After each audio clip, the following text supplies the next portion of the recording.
मोदी सरकार का शपथ ग्रहण आज शाम 7:15 बजे होगा। प्रधानमंत्री शपथ लेंगे तीसरी बार और उनके मंत्रिमंडल की तस्वीरें सामने आ चुकी हैं, नाम आ चुके हैं सामने। हमने कई राज्यों के बारे में बात की, महाराष्ट्र की बात पहले कर लेते हैं। अभी महाराष्ट्र से जो बड़े नाम है, नितिन गडकरी, पीयूष गोयल, रक्षा खड़से का नाम सामने आए। एकनाथ खड़से की बहू हैं वो, रामदास आठवले, वो मंत्री बनेंगे। प्रताप राव जाधव वो मंत्री बनाए जा रहे हैं महाराष्ट्र से।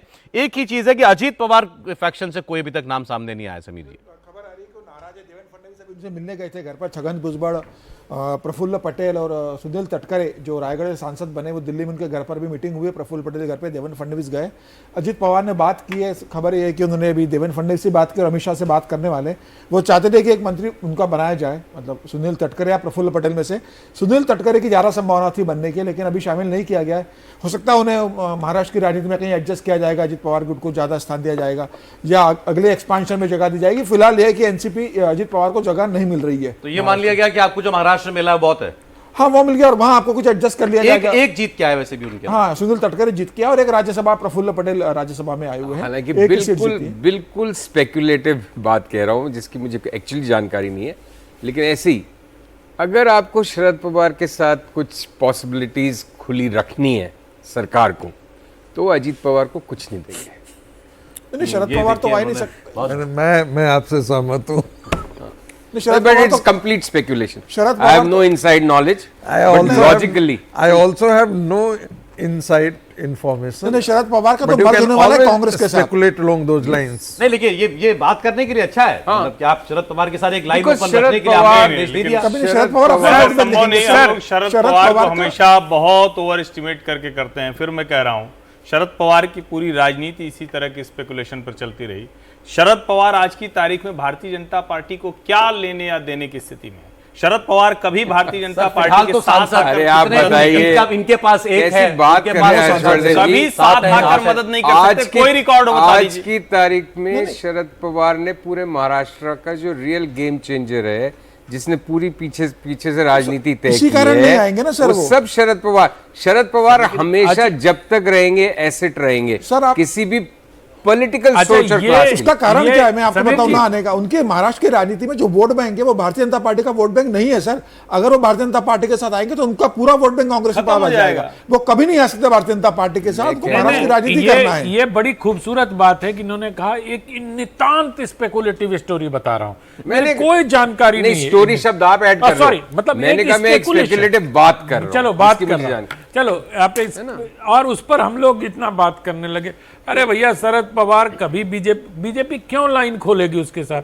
वैसे सवाल ही कौड़ी नहीं बहुत उठा। दूर की है, कौड़ी है दिलचस्प। जो कौड़ी लाए संजीव जी वो है दिलचस्प, लेकिन तो बहुत लाया नहीं, दूर मैं तो की खुद ही कह कौड़ी रहा हूं, है। कौड़ी अच्छा, है। ठीक है। मुझे लगता है कि शरद पवार जी को कहीं से बीजेपी के दूर दूर तक, हाँ ये जरूर सुनने में आ रहा है कि उद्धव शरद ठाकरे पवार कह सकते हो, अपनी उद्धव ठाकरे पार्टी कह सकते हो कांग्रेस कि में उद्धव मर्ज ठाकरे कर रहे जुड़ेगा। हैं। देवेंद्र के पास एक बार चलेंगे। महाराष्ट्र के जो नाम हम सामने आए हैं, नितिन गडकरी, पीयूष गोयल, बड़े नाम तो यही इसमें दिखाई दे रहे हैं। रामदास आठवले पुराने नेता जो हैं, लगातार मंत्रिमंडल में वो रहे हैं। इनके अलावा रक्षा खड़से, प्रताप राव जाधव, एक नाम मैं कोई मिस कर रहा हूं इसमें, तो मुझे एक बार जरा चेक कीजिएगा आप। देवेंद्र, महाराष्ट्र की रिप्रेजेंटेशन पर क्या राय है आपकी देवेंद्र? उसमें सबसे जो हैरानी वाली बात है वही एनसीपी का कोटा कैसे नहीं रह पाया। उसमें अभी जब हमने चेक किया था थोड़ी देर पहले कि आखिर क्या वजह है, तो एक बड़े सोर्स ने यह कहा कि too many reasons not single one. ये स्पेसिफिक मैसेज हमें बताया गया कि बहुत सारे उसके कारण थे, कोई एक कारण नहीं। हालांकि उन कारणों के बारे में विस्तार से अभी जब मैं फ्री होऊंगा तो फिर बातचीत करके और समझूंगा कि आखिर ऐसा कैसे हुआ। क्योंकि कल तक ये कहा जा रहा था कि सुनील तटकरे या प्रफुल्ल पटेल में से कोई एक व्यक्ति इस मंत्रिमंडल में शपथ लेगा। उनका नहीं लेना निश्चित तौर पे ये ऑल इज़ वेल नहीं कहा जा सकता महाराष्ट्र में गठबंधन के लिहाज से, खासतौर पर तब जब आप देख रहे हैं कि इस लोकसभा चुनाव में खराब प्रदर्शन के बाद तीनों ही दलों के भीतर ये सुगबुगाहट खूब तेज शुरू हो गई है कि हम लोगों में कोऑर्डिनेशन की कमी है, बेहतर कोऑर्डिनेशन नहीं है। तो ऐसे बैकग्राउंड को लेकर अगर आप अगले विधानसभा चुनाव में जा रहे हो तो समझा जा सकता है कि वो कितना खतरे के निशान से ऊपर बहने वाली जो राजनीतिक धारा होती है, उस तरह की धारा में बीजेपी बती हुई नजर आएगी। और बीजेपी की ज़रूर कोशिश रहेगी कि ऐसा ना हो, क्योंकि महाराष्ट्र का विधानसभा चुनाव बहुत इंपॉर्टेंट रहेगा बीजेपी के लिहाज से। तो अभी ये देखना होगा कि फिलहाल इस समस्या का समाधान क्या शाम तक कर लिया जाता है या फिर नहीं। इंतजार है अभी कंफर्मेशन का। सौरभ जी, प्रफुल्ल पटेल की चर्चाएं चूंकि चल रही थी कर से, अभी कल से एक सवाल अभी ये भी उठा है कि क्या उनकी किसी बीजेपी नेता के साथ कोई अनबन कोई एक वजह हो सकती है?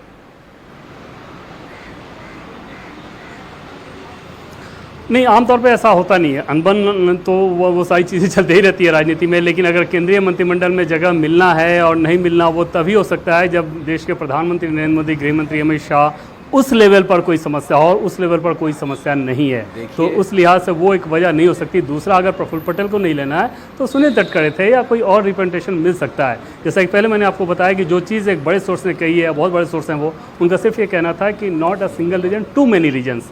अब इसमें देखना होगा कि वो टू मेनी रीजन्स क्या क्या हो सकते हैं जिसके चलते ऐसा हुआ है। और महाराष्ट्र में इस बात को लेकर बहुत ज़्यादा चर्चा शुरू हो गया ऑलरेडी कि ऐसा कैसे हुआ। दूसरी चर्चा हो रही है कि छत्तीसगढ़ से अब तक सौरभ कोई नाम नहीं है। मैंने कई जगह छत्तीसगढ़ के बीजेपी नेताओं से भी चेक कर लिए, सबको यही कह रहा है कि एक बिलासपुर के जो हैं तोखन साहू, उनके बारे में उम्मीद जताई जा रही थी। अरुण साहू वाली सीट है वो तोखन साहू बिलासपुर, और बीजेपी का हमेशा से वो गढ़ रहा है। जब से मध्य प्रदेश से अलग हुआ बिलासपुर देखे तो उसके बाद से बीजेपी ही लगातार वहाँ पे जीतते रही है। तो उस लिहाज से तोखन साहू की इस बार देवेंद्र यादव को उन्होंने हराया।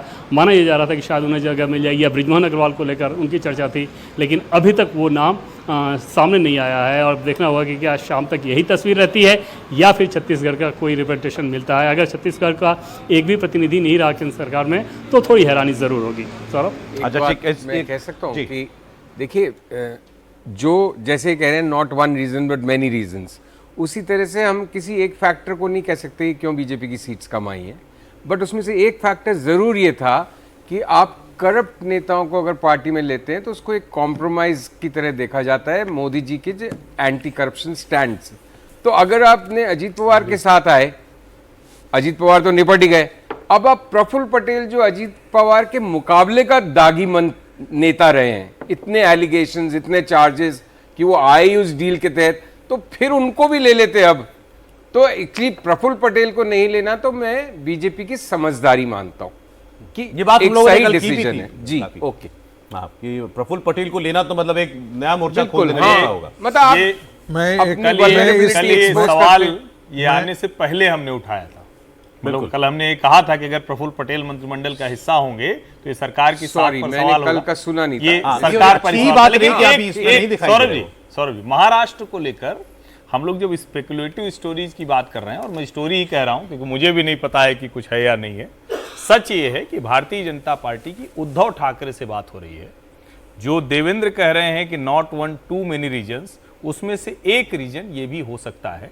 और आप शिवसेना उद्धव बाला साहब ठाकरे के नेताओं, प्रवक्ताओं को कल से उनकी टीवी चैनलों पर रुख देखिए, बातचीत देखिए, ये मैं आपको बता रहा हूं। और महाराष्ट्र के कुछ बड़े लोग हैं जो इसका दावा कर रहे हैं कि बहुत ज्यादा समय नहीं लगने वाला है। स्पेकुलेटिव है जितनी उन्होंने शरद पवार के टर्म्स में कही थी, उससे कुछ कम नहीं, ये मैं कुछ बातचीत के आधार पर भी, कुछ बातचीत के आधार पर मैं एकदम ये नहीं कह रहा हूं प्योर स्पेकुलेटिव है, लेकिन हाँ स्पेकुलेटिव है। मैं आपकी बात, अगर आपकी बात सही होती है, मतलब क्योंकि अगर महाराष्ट्र में शिवसेना उद्धव ठाकरे, एनसीपी शरद पवार और कांग्रेस का गठबंधन बीजेपी अक्टूबर से पहले तोड़ने में विफल रहती है या उसमें नहीं क्रैक लाती है, तो महाराष्ट्र को दे कैन जस्ट किस गुड बाय, वो फिर चुनाव नहीं जीत सकते महाराष्ट्र का। ये जो कॉम्बिनेशन है वो बहुत फॉर्मिडेबल है, जिसका मुकाबला बीजेपी अजीत पवार और शिंदे के साथ नहीं कर सकती। नहीं, अजीत तो पवार तो देखिए डिस्काउंटेड हो वहां चुके के हैं। इक्वेशन उनको चेंज करने पड़ेंगे। अजीत पवार, आप ठीक वही कह रहे हैं, मैंने जो अजीत कहा। पवार की ताकत तो सामने आ गई है, उनकी शक्ति सामने आ गई। और भारतीय जनता पार्टी के भीतर ये बहुत जबरदस्त ये चर्चा चल रही है, महाराष्ट्र के विधानसभा चुनाव और इतने लंबे समय से टाला गया बीएमसी का चुनाव, ये दो का दोनों है। अब उसमें से कौन सी वाली डील उद्धव के हिस्से जाएगी, कौन सी डील भाजपा के हिस्से जाएगी, लेकिन इस पर चर्चा हो रही है। और खास करके जो दोनों का कैडर है, मतलब यहां तो बीएमसी के चुनाव का तो समय निकल गया, नहीं, मैं अब वही तो कह रहा हूं। विधानसभा अच्छा, का चुनाव पे चुनाव तो फोकस कराना ही करेगी। पड़ेगा। कुछ रिएक्शन जो लोग आज मंत्री बनेंगे उनके आ चुके हैं। गिरिराज सिंह, सुनते हैं जरा उनको। प्रधानमंत्री वहाँ के कार्यालय से एक वीडियो आया, उसमें दिखाई दे रहा है कि प्रधानमंत्री आप लोगों को कुछ बता रहे हैं, निर्देश दे रहे हैं। क्या बातें रखी प्रधानमंत्री? अच्छा, एक चीज मैं पूछता हूँ, मंत्रिपरिषद के वो हेड हैं तो संबोधन तो वही करेंगे ना। तो जो कहा, नेशन, जो भारत को विकसित राष्ट्र बनाना है, विकसित राष्ट्र बनाना है, यही एक संकल्प है। अच्छा, ये मोदी सरकार तीसरी बार जो बन रही है, कितनी अलग होगी? क्योंकि विपक्ष को ऐसा लग रहा है कि आंकड़े चूंकि बहुत कम हैं तो सरकार उस तरीके से ना चले जैसा पहले उन्होंने चलाया। हमें विकसित राष्ट्र बनाना है, उसके लिए जो भी कदम आगे बढ़ाना होगा वो सरकार बढ़ाएगी, चलाएगी, करेगी। हम उसी लक्ष्य पर, उसी रास्ते पर हैं, उसी रास्ते पर। इस बार जेडीयू भी मंत्रिमंडल में आपके साथ है, उनको साथ लेकर चलना, उनके साथ एक संतुलन बनाकर चलना भी एक चुनौती हो। बिहार में भी हम उनके साथ हैं, हमारे डिप्टी सीएम दो हैं, हम बिहार में भी चल रहे हैं, यहाँ भी चल रहे हैं। लेकिन विपक्ष जो है तंज कस रहा है। अखिलेश यादव ने कहा अधर में जो है अटकी हुई वो तो कोई सरकार नहीं। खट्टा अंगूर कौन खाए, वही है, तो उनको तो मिला नहीं तो यही सब बात कहेंगे, कोई कविता पढ़ेंगे, कोई तंज कसेंगे, इसके सिवा तो उनके पास कुछ है नहीं, जनता ने नकार दिया। लेकिन इस बार राहुल गांधी होंगे नेता प्रतिपक्ष के तौर पर आपके सामने संसद?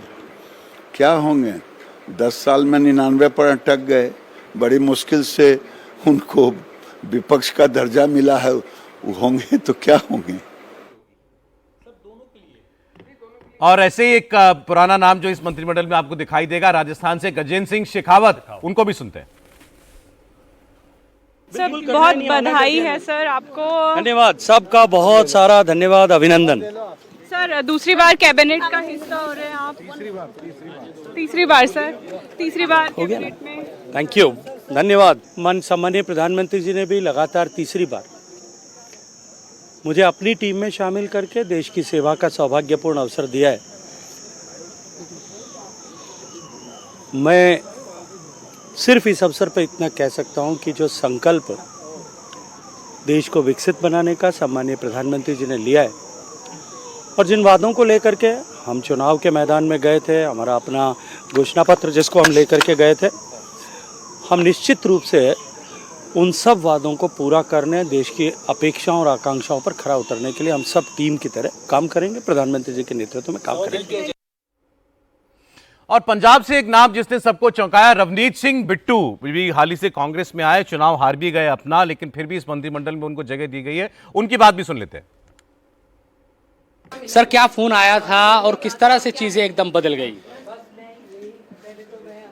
देखो बात ये है भी, मुझे कल 8 बजे जो है वो टेलीफोन आया था भी आपने सुबह 9 बजे अमित शाह जी के घर पे आना है, उससे ज़्यादा हमें कुछ नहीं पता था। उसके बाद ये बताया गया भी वहाँ पे 11:30 आपने पीएम रेजिडेंस पे पहुँचना है, इससे ज़्यादा हमें कुछ नहीं पता था। तो अब वहाँ पे जाके प्राइम मिनिस्टर साहब ने अपनी सारा मौका दिया भी आप लोगों ने शपथ लेनी है, तो यही हुआ। वहाँ से मैं आपके सामने हूँ। पंजाब एक ऐसा स्टेट है जहाँ बीजेपी को बहुत ज़्यादा कामयाबी नहीं मिली, आप भी उस तरह से कामयाब नहीं हो पाए थे, उसके बावजूद भी ये सम्मान, इसको कैसे आप देखते हैं? देखो बीजेपी को कामयाबी ना मिलना लेकिन जीत की अलग बात है, लेकिन हम 23 विधानसभा जीते और 19% हम वोट शेयर ले आए। अकाली दल हमारे से बहुत नीचे है, जो हम जिसके हम पार्टनर हुआ करते थे, आज हम उससे ऊपर हैं।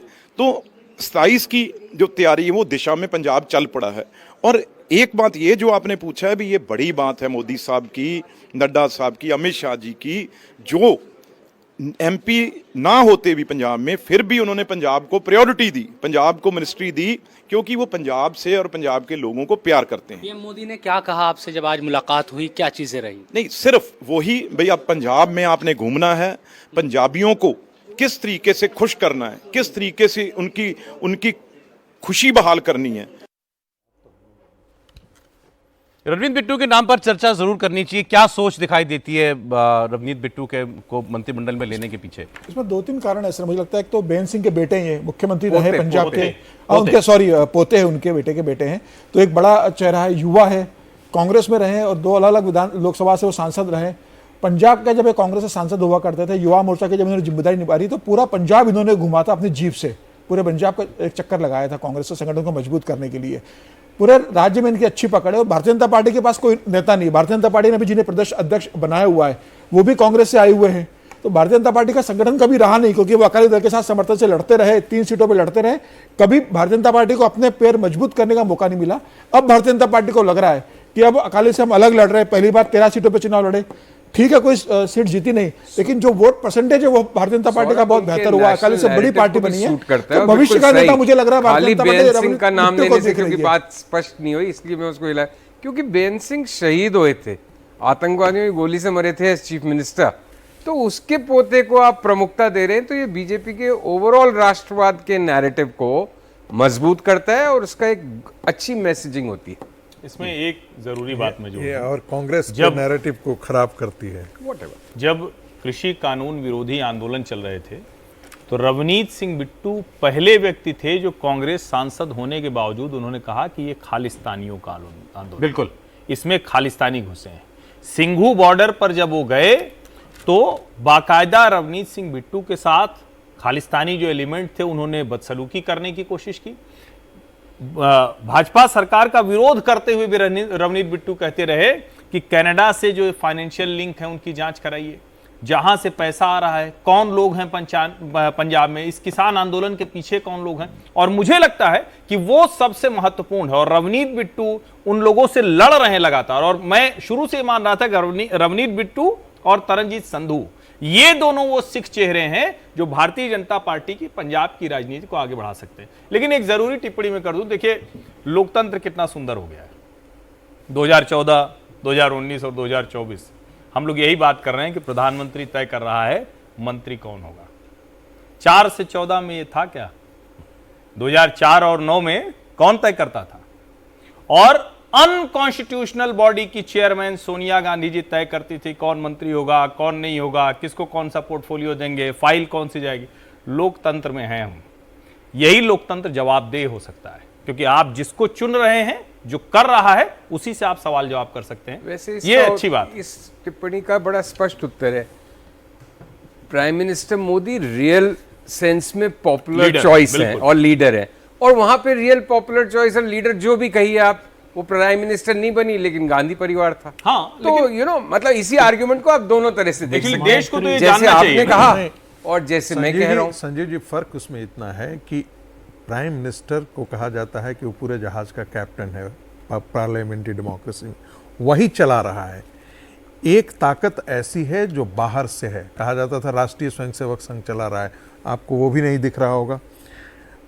अब तो सोनिया गांधी के लिए नहीं अब तो कुछ हुआ, अब तो बड़े हो गए ना। नहीं, संघ कभी भी नहीं, संघ कभी भी इन सब मामलों में मैं इसलिए ब्रेक ले रहा है मुझे, मैं इसलिए जिक्र कर रहा हूँ। मैं सुन लीजिए मेरी पढ़ता है, नहीं जैसे मनोहर जोशी को बनाया बाला साहब नहीं, ठाकरे ने, सोनिया गांधी के नाम पर वोट नहीं पड़ा था। सोनिया गांधी के नाम पर वोट नहीं पड़ा था। मजेदार बात है कांग्रेस के नाम पे आप अकाउंटेबिलिटी विहीन होकर के बाहर से आप तय करते हैं।